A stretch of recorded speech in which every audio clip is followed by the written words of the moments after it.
So now let's learn some of the more complicated rules about probability. We're going to work with examples from uniform probability for now, but actually what we're going to learn here, starting with the addition rules, this actually works for non-uniform probability, which we'll introduce pretty soon. So let's go ahead and get started with some addition rules. We're going to see some things that look pretty familiar from when we studied counting. So first of all, suppose I have two events, A and B, that are both subsets of my sample space, and suppose that I want to know about the probability of the union event. So the probability that either A or B happens, in other words, or both. Both is allowed. Okay. Um, Guess what?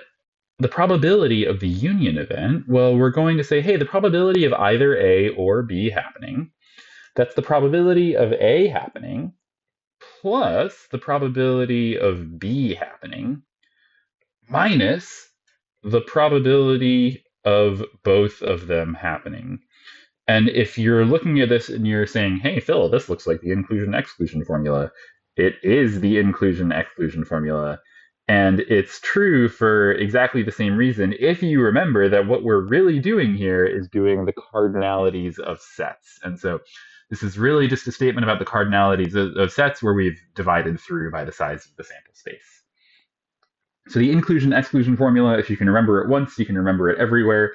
It works for probabilities as well. If you want to know the probability of A or B, inclusive or, both can happen, then take the probability of A, add the probability of B, subtract the overlap, the probability that they both happen. Okay, this has a consequence. Two events, A and B, are disjoint. They're disjoint if their intersection is empty, equal to the empty set. This is what we mean when we say, okay, these can't both happen together. It's not possible for A and B to both happen. The event in which they both happen is the empty set or empty event. When we have the this condition, okay, the probability of the empty set in general, that probability is equal to zero. Probability of A and B is equal to zero if A and B are disjoint. And if this is the case, then corollary, we're going to essentially ignore this last term here. And so for disjoint events, we have an addition rule. Disjoint events add the probability of A or B is equal to the probability of A plus the probability of B if A and B are disjoint. Okay, what other stuff can we figure out about probability involving addition? There's one more very important thing.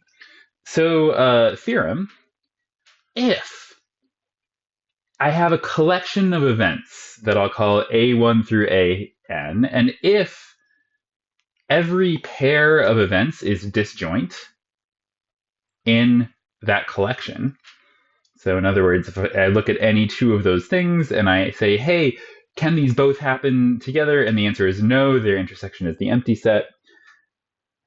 And if when I take the union of all of these events, they all add up to be the complete sample space, then it must happen that the sum of the probabilities of all these events must be equal to 1. So this is a familiar idea that you might have intuitively if you studied probability before.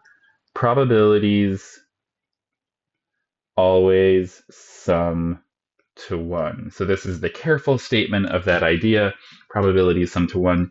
If I'm looking at a bunch of events that are all disjoint, and if together they make up the entire sample space, if I add all the probabilities together, I'm going to get 1. Okay, so let's do just a quick example of this. So example. I'm going to roll a 6-sided die. Okay, so roll a 6-sided die.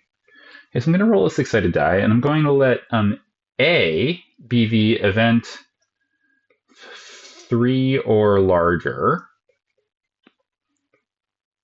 Okay, what event is that? If we enumerate it, that's the event 3, 4, 5, 6. Those are the outcomes in the event.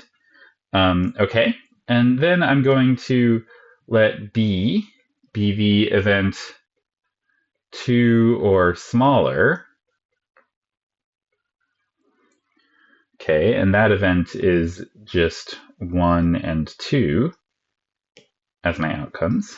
Okay, so then in this case, we can check A intersection B is equal to the empty set because there is no element of A that's also an element of B, and so we know that A and B are disjoint. So this means that by our theorem, it must be the case that A